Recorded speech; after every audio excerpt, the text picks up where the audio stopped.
Hey guys, and welcome back to this channel. In this video, I'll be showing you guys where you can find all the ancient artifacts in Fisher to enter the temple.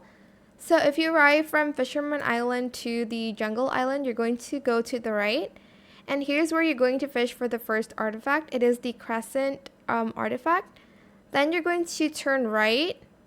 And then, as you can see, this is the second artifact. It is the diamond one. I've only gotten two. So this is where you want to fish next. You don't have to do this in order, by the way. Then on the third one, you just go straight from there and you'll see the yellow line. That's the third one.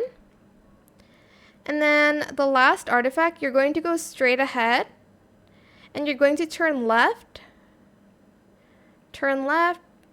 and straight. Don't turn left here, and this is where you'll find the fourth artifact. Yeah, I need to go back to fish for the third one, but yeah, that is where everything is. I hope it was helpful for you guys. Don't forget to like, comment, share, and also subscribe to this channel if you haven't done that already. If you have any more questions about this video, just leave it in the comment section down below. I'll try my best to answer them all for you guys. And if you found this video helpful, please click the thanks button as well. That is it. Thank you so much for watching. Bye.